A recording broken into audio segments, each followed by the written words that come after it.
Good day mga ka-JT sa kalam at ito nga po nag-aayos ako ng araw na to, madaling araw yan ang alis namin. Siyempre libre ako dyan ni Major number 1 Major number 2 at yan ay papunta kami ng El Gatas. At ayan po, prepare na ako para pag tinawag ako ni Major number 2 si Ate Janet ay ready na ako. Oops, ang JT sa kalam niyo po kinuha yung sapatos at may nalimutan po dyan. Kaya akala ko pwede na. At ayun, dire-diretso na, nagbabay na para paalis. Pag-alis ko, may nalimutan po ako dyan at ako'y bumalik para magpabango kasi amoy umok ata ako. Ayun. Ayun po yung sinasabi sa inyo. Tapos, wait ko na lang po dyan si Major number 2 para umalis kami. At after po nyan, daran! Ayan po, nasa airport na po kami. Ayan o, si paring Aris, ayan isa sa manager. Napakabait po ng tao na yan. Kasama niyo yung misis niya. At syempre, mekos-mekos na yan, tornado na yan. At pupunta kami ng El Gatas. Sa mga ka-JT sakalang ko po kung ano po yung El Gatas. Siyempre, dito sa Pilipinas, alam mo yan kung sino kainom niyan. Ang El Nido po. Ang Nido po rito ay mayroong brand ng gatas. Kaya ang sabi ko, El Gatas. Ayan po, Palawan po ang punta namin. At syempre, si Major number 1 at si Major number 2, kailangan kong alalayan. Andiyan ang kabanangkas ni JT Sakalam. Kung wala yung dalawa kong ate, wala rin ako, hindi ako makakarating dyan. At kaya, I love you both. Ayan, si Major number 1. I love you Ate Monet. I love you Ate Janet.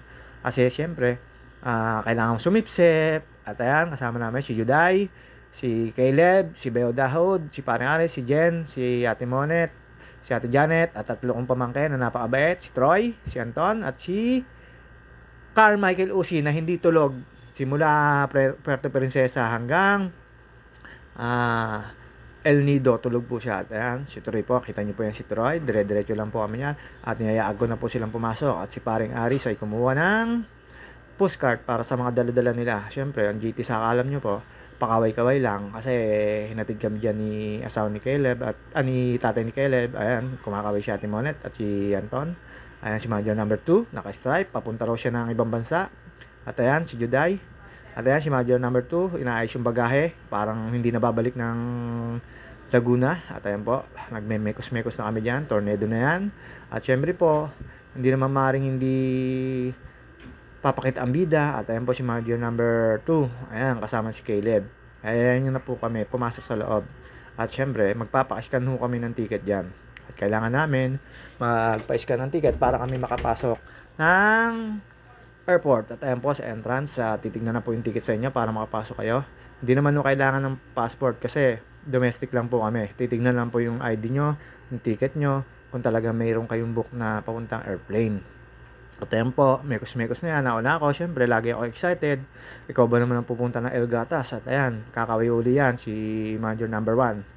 Babay na raw, papunta na raw po siya Australia. At naiiyak pa si Major number 1. Ayan, si Bayo Dahod, si paring Aris, si Jen, ang kanyang may bahay. At napakasaya rin pong kasama niya ni paring Aris. Puro komedyante rin yan. Logi lang. Nagpunta kami ng logi lang dahil hindi siya makakita ng ibang naka-swimsuit. At ito po. Ayan, si Anton at si Juday, si Major number 2, ayan na, kasama si Caleb. At ayan, si Troy, nakita nyo naman. Pakibait po niyan, ng mga pamangkin ko niyan. Tapos ayan, Anton, nag-waiting lang ho kami. At dire-diretso lang po kami dyan para sa aming papuntang flight.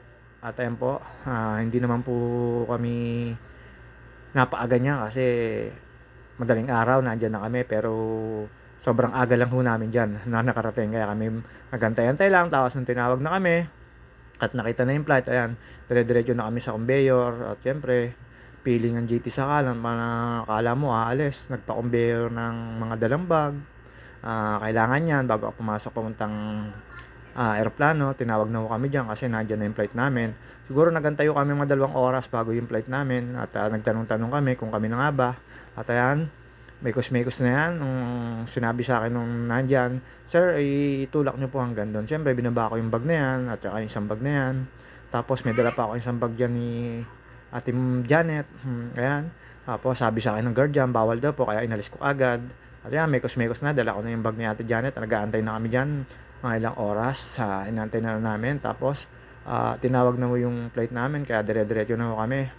At dyan po sa papuntang airplane na kami. At Ayan po, si Troy ulit. Ayan, sabay na kami, parehas kami maraming dala diyan. Tatawanan pa kami diyan, excited pa, pero siyempre, ikaw ba naman ang pupunta ng El Gatas? Eh, napakasarap naman do'n. At ayan po, ang una namin sasakyan diyan ay bus papuntang plane. Ganun po yung ano namin. Tapos AirAsia po ang una namin sinakyan siyempre. AirAsia, baka naman. Ayos naman po. Galing naman po yung pilot. Malubak lang pagka lumanding na. Tapos ayan po. Ayan. Gaantay na kami. Diretso na kami yan. Papuntang bus. Yan yung terminal na papunta sa plane. At inaantay lang po namin si Major number 2 kasi ang tagal kumilos. Gawa ni meron nung kaming kasama senior citizen, si Juday. Aming pamangkin sa pinsan, anak ni Ate Thea, na asawa ni Joben. Shoutout sa inyo. Sa mga taga Pansol, shoutout dyan. Opo. At kay Kuya Larry, belated happy birthday. At kay Jean Luzon. At ayan po, na dire-diretso na po kami. Lakad-lakad lang po. Hindi na po kami nagpatumpik-tumpik dyan. At lagi po ako nauuna, lagi ako excited. Siyempre, para sa upuan, una ka rin. Tapos, ayan o, tinignan na po kami dyan. Dire-diretso na po kami dyan. Na-scan na po yung aming ticket dyan. Through online. Ayan po. Ayan yung sinakyan namin bus bago papunta ng plane. Siyempre po, ang JT Sakalam. Dyan lang sa PWD kasi meron tayong ID. Ayan po. Mekos-mekos na yan. Ayan ang mga kasabay namin papunta sa plane. At ayos naman, lahat naman kami masaya. Ayan, nakaway pa ang isang pamangkin. At ayan, si Major number 2 katabi ko. Hindi ko nilalayon si Major number 2. Nandiyan yung aking pambayad, lahat ng panggastos. At si Major number 1, kailangan laging handa. At ayan po, at aking si Engineer Kemo na laging tulog sa sasakyan. At syempre po, ang baba po namin ay Puerto Princesa. At ayan po, kasama namin si Senior Citizen Juday. At ayan yung Timano, doon kayo bababa na ang basa mismong pinto ng plane. At ayan, pumapalik na po kami. Siyempre, alam niyo naman, excited, nagpakawa ng video-video, wala ng picture-picture, video-video lang. Feeling vlogger. At ayan po, si JT Sakalam, nakasakay na naman aeroplano. At siyempre, kaya po kami pumunta ng Puerto Princesa para hindi lang mag-focus sa isang lugar kung El Nido lang ang baba mo. Kaya kami nag-Puerto Princesa, tapos nag-rent ng van. At ako na rin po, syempre, hindi na malalayo po. Syempre, alam niyo na po kung sino magdadrive, no, ng kapatid nilang bunso. At ayun, medyo mahabang biyahe pero mas nakakamura na pamasahe sa plane at sa ano. At may sarili ka pang sasakyan, hindi ka para mahirapan. At ayan, nagpakita ang JT Sakalam, napapasok sa pinto. Eto, sigurado ko, pag uwi namin ng Laguna at ng Luzon, tataba na naman ang JT Sakalam, sagad na naman sa diet. At ayun po, hanap na ho namin yung aming seat number, mekos-mekos na yan. Ano, senior citizen, nasakit ang tagiliran. Buti na lang nawala ang sakit ng tagiliran niya pagka nakaupo. At ayan, mekos-mekos na yan. Hinanap ko na po yung lagayan namin ng bagahe namin. Tapos syempre, antay-antay lang ng oras, antay-antay pa na ibang pasahero na nalilate bago umalis yung plane. Tapos pag nakita nyo na po yan, ibig sabihin, nakasarado na po ang pinto ng eroplano. At ayan na po, dinidescribe na at pinapaliwanag kung paano gagawin in case of emergency na may mangyari sa eroplano. At pag nakita nyo na po yan at nag-explain na sila, ang AirAsia or kahit anong mga eroplano, malapit na pong umalis. At pagkatapos noon, syempre, ayan na po, mekos-mekos na yan. Malas lang po, wala tayo sa tabing window seat na eroplano. Kaya ayun, nakituyo na lang tayo sa senior citizen na si Juday. Kaya ayun, mekos-mekos na yan. Ayan po, pagkatapos po nun, welcome to Puerto Princesa. At ayan, lakad-lakad lang po, syempre, nasa aeroplano. Bababa ho kayo, sa huling window kami bumaba dyan. At ayan po, salamat sa AirAsia at saka kay ate na pwedeng magpakuha ng picture. At ayan, si Major number 2, hirap tayo bumaba, si senior citizen kasabay. At yan, napakabait po niyan. Napaka-pakit lagi, JT Sakalam. Lakad-lakad lang ho kami dyan sa may airport ng Puerto Princesa. Siyempre, tinawagan na ni Major number 1 yung van kung saan. Medyo puyat pa tayo niya ang partida pero siyempre, kailangan laging handa. At kaya magdadrive, kaya natulog na ako bago kami umalis. Nagising lang alas 12. Ayan, kaway-kaway na. Nasa ibang bansa na si Major number 1. Si Bayaw, si Jen, si Paring Aris, kakaway na. Unang-una, at aking Bayaw. At ayan po, lakad lang kami, mekos-mekos na kami dyan sa airport na yan para lumabas. At ayan po, nakita ko po yung Puerto Princesa Airport. Siyempre kailangan natin ng souvenir diyan, 'pag nai-post o mag-aano na mag-a-appear na galing kami diyan. Tapos ayan, full budget na Major number 1 at Major number 2 'yan. Kaya kailangan natin utu-utuin lagi at 'wag gagalitin yung ang dalawa kong ate. 'Pag nagalit, naku baka maiwan sa Luzon si JT sa kalam niyo. Kaya ayan, inaago na po sila palabas at hinahanap na ni Ate Monet ang daan pa kasi may kausap na siya dun sa van na kailangan niya mai-meet. At ayan, mekos-mekos na yan po tayo. Basta 'pag nakita niyo pa yung kalsada na yan, ibig sabihin nasa labas na ho kayo ng airport ng Puerto Princesa. Hinanap na po namin yung van diyan. Siyempre papakit ang bida, lagi na magpapakit yan. Sigurado ko pag-uwi mo ng Laguna, mataba ka na naman kasi masarap ang kakainin nyo sigurado sa Palawan. At siyempre unang stay namin sa Puerto Princesa, Palawan muna kami. Excuse me po, sorry po. At ayan po yung van, chineck up muna. Siyempre automatic yan, kung talagang kailangan mo nagrenta ng van, automatic yan, ise-search mo yan. Kasi pwedeng pag-uwi mo o pag-soli mo sa pinagrentahan, may mga gasgas o ayan, siyempre wala silang magiging katwiran kasi ah nakita mo na sa video na okay lang na walang bangga, konting scratchy. Tinuro naman sa akin ni Manong na ganun-ganun lang. Sabi ko para lang sigurado, tinanong ko sa kanya na okay ba ang van na sa tubig, sa langis, kung di ba okay naman daw. Ayan, tinuturo niya mga scratchy. Para pag sole, alam natin kung paano at kung saan may gasgas ang sasakyan. Para walang resyunan. Siyempre, dayo ka lang, hindi mo alam kung anong meron dyan. At ayun, upo na ho sa Manibela, ang pilot ng aming tour. At ayan po, mapa Luzon, mapa Bisaya, kaya po natin yan.